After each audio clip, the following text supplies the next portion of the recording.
তুমি সংসারের পিছনে পড়ে, সংসারের মায়াতে পড়ে, মা, বোন, ভাই, স্ত্রী, স্বজন, বান্ধব, অর্থাৎ তোমাকে তারা গোল করে, তারা হামেশা বল খেলতেই আছে। অর্থাৎ তোমার আয়ের উপর ভরসা করে তারা কিন্তু তাদের কাজ সমাধা করতেই আছে। হ্যাঁ, কিন্তু শেষে তারা একদিন তোমাকে ফেলে চলেই যাবে, তোমাকে ভুলে যাবে।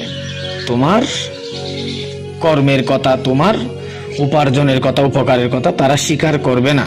তো ওই জন্য বলতেছে, তোরে গোল করে বল খেলছে যারা, একদিন পথে ফেলে যাবে তারা।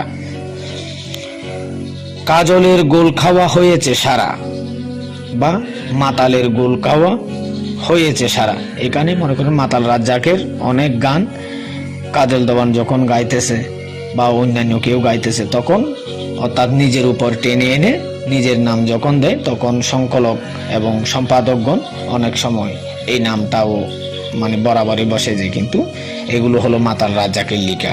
তো কাজল দেওয়ান হলো মাতাল রাজ্জাকের দেওয়ানের প্রথম সন্তান।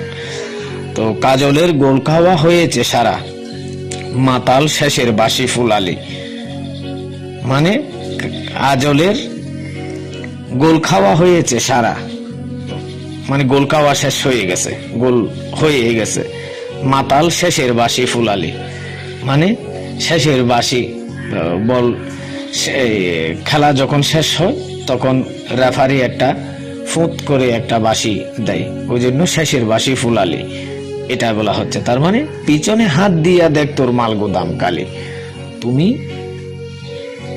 জন্ম হতে আজ পর্যন্ত, বুদ্ধির পর থেকে যা আজ পর্যন্ত যা কর্ম করেছো, হ্যাঁ, ওইদিকেই তুমি একটু দৃষ্টি দিয়ে দেখো, তোমার মাল গোদাম খালি।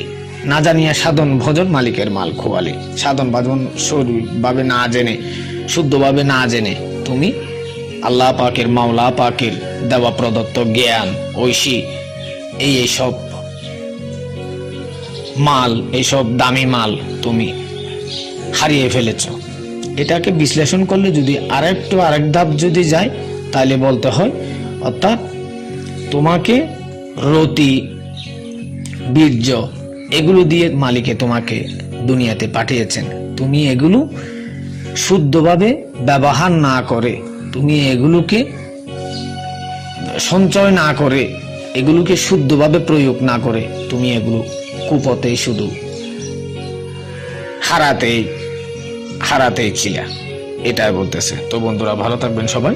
আসসালামু আলাইকুম ওয়া রাহমাতুল্লাহি ওয়া বারাকাতুহু।